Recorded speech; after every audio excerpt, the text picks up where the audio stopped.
Yo creo que el Che responde a un momento en el cual para uno el ideal pasaba por el sacrificio, hiciera lo que uno hiciera, trabajara, estudiara, lo que sea, ¿no es cierto? Y uno valoraba eso y sentía que uno construía a través de sacrificar cosas, de sacrificar tiempos, de sacrificar placeres, de sacrificar muchas cosas, por necesidad o por elección. Y uno tenía un sueño, que era caminar. Uno tenía un sueño de conocer qué pasaba más allá de Argentina, porque Argentina siempre, toda persona que tuvo un poco de conciencia en Argentina reconocía que era un ambiente un poco artificial, ¿no? Ajá. Esa especie de Europa en América Latina, ¿no? Entonces, el camino que recorrió el Che lo recorrió mucha gente y lo siguió recorriendo gente muchos años después, ¿no? Pero creo que frente al consumo de las cosas sin mayor entrega, que es el ideal de hoy, el ideal de aquella época era acceder a las cosas entregándose, ¿no? O sea, uno crecía a través de aquello que hacía, a través de aquello que vivía. Creo que esa es una clave de aquel primer momento, ¿no? Después a mí, lo que pasó con el Che, lo que fue su vida, lo que fue su discurso, creo que está bastante recorrido, ¿no?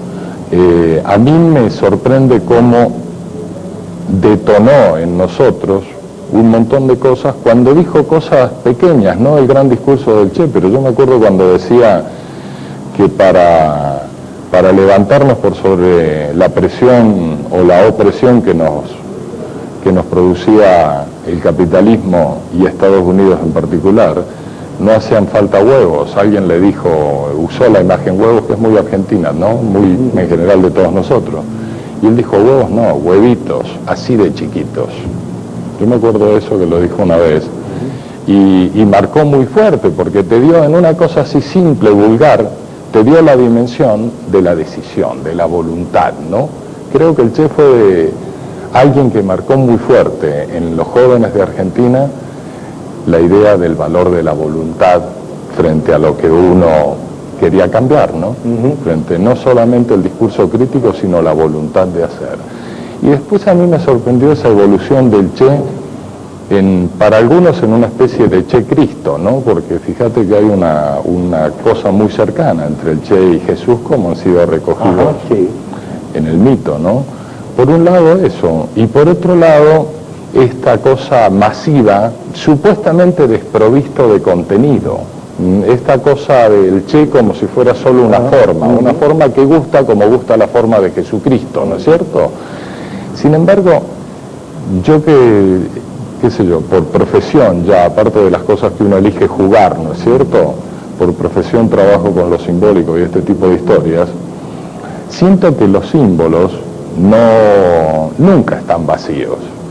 Aunque la gente los consuma creyendo que son inofensivos y lo demás, creo que los símbolos en el fondo siempre están inoculando en las personas cosas. Y yo creo que al interior siempre uno aprende observando. El Che creo que fue un gran observador, creo que él creció a través de la observación de lo que iba pasando por él, ¿no? Por él y alrededor de él. Cuando uno observa esa historia de que toda corriente tiene a su interior una contracorriente, o aquella historia de los orientales del yin yang, ¿no es cierto? Como la dinámica de las formas, una crece adentro de la otra hasta volverse la otra y demás.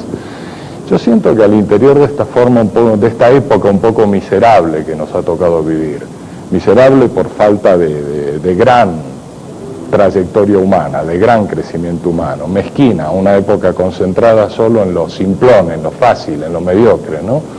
Yo siento que al interior de esto, esa entrega de ese hombre, ese ejemplo que dejó el Che, de haber renunciado a todo, siempre en función de entregarse para algo más grande, para algo que significaba más, para algo que cambiaba más favorablemente la vida de los que menos tenían, ¿no? Creo que eso sigue creciendo en esa especie de corriente por debajo de la corriente estúpida en la que estamos metidos. El caso de el libertador Simón Bolívar. El libertador Simón Bolívar es muy curioso. Es el símbolo de la derecha colombiana, por ejemplo. El Partido Conservador lo asume como tal, a Simón Bolívar. Pero Simón Bolívar es el símbolo de un presidente de izquierda como Hugo Chávez. en Venezuela.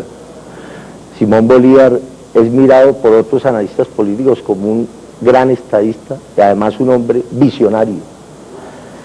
Uno creería que se pueden comparar esas dos figuras, de un Simón Bolívar con un Che Guevara, por ejemplo. Se podrían comparar primero en un pensamiento latinoamericano con el gran sistema, llamémoslo circulatorio, hasta respiratorio del lenguaje, del idioma, para, digamos, para bien y para mal, los orígenes de las iglesias, la religiosidad, el territorio quebrado que ha formado tantos caracteres tan flexibles. Hay una cosa que le aprendí a Edward Said y yo luego traté de completarla, y es que los europeos y asiáticos se movieron en el sentido de los paralelos para conservar el clima. Los americanos nos movimos desde la primera invasión en el sentido del meridiano, luego nos fuimos adaptando a todo. Nos fuimos quedando en Estados Unidos, en lo que Estados Unidos, en Panamá, hasta que llegaron a los Ogonas en la Patagonia. Y hay una prueba de que durante 30.000 años nos establecimos y llevamos algo maravilloso, que es una palabra que no me gusta porque todo el mundo la usa, ¿no? Hasta para el crimen se dice maravilloso. El maíz. Mientras que la cultura asiática del arroz, la europea del trigo, la americana del maíz, y el maíz también se adaptaba a todas las alturas. Los latinos somos extraordinariamente dúctiles, versátiles, nos defendemos en todo el mundo. Entonces, ¿por qué no esperar que nuestros primeros líderes, no solo protagónicos, sino genealógicos y hasta ontológicos, tuvieran esa especie de tendencia a las sagas, a caminar? Porque la canción que canta Mercedes Sosa de Salgo a Caminar la hizo Bolívar. Él salió a cabalgar la independencia. Luego el Che salió no solo en motocicleta, sino a pie, durmió en las antiguas minas de lucha boliviana, en Chile, terminó en las trincheras para defender el régimen de Jacobo Arbenz en Guatemala y terminó de fotógrafo ambulante en México, en donde le estaba esperando el Granma, ¿sí? La abuela de las revoluciones, que es ese barco que lo llevó a Cuba. Entonces, yo soy no solo orgulloso en el sentido tan corriente, sino orgulloso muy subjetivamente de ser latinoamericano, porque sé que estoy capacitado para adaptarme no solo en la mente, en el corazón, sino lo que tú llamabas en los huevitos, y no nos pueden derrotar tan fácil. E incluso, ¿qué es lo que hacen todas esas antiapologías actuales al Che, por decirles de alguna forma? Tratan de matarlo porque está vivo. Como él mismo decía en un discurso, creo que ante los arquitectos, ante una reunión de arquitectos, dice, ellos tratan de hablar del pasado muerto, porque ya no es peligroso. Entonces, ¿por qué hablan de este pasado? Primero, porque no es pasado, y segundo, porque sí es peligroso en el sentido que, como lo decía muy bien Ángel, muy hermoso, dice, nosotros somos de una generación de la no mezquindad, de como plantean algunos filósofos, de que el pensar es con todos, y el vacío del joven actual se da precisamente el que no pasa a la acción, el que su individualismo hedonista lo dejó en sí mismo, y después del placer, llega un momento que rumba por rumba al cuadrado.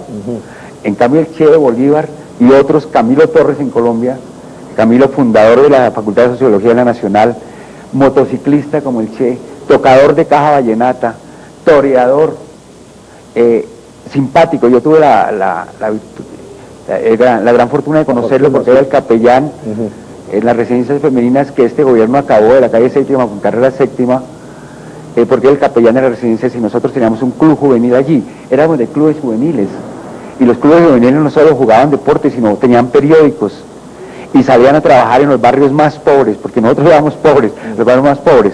Entonces pertenecemos a ese camino que abrieron no solo Bolívar y el Che, y que otros no entienden.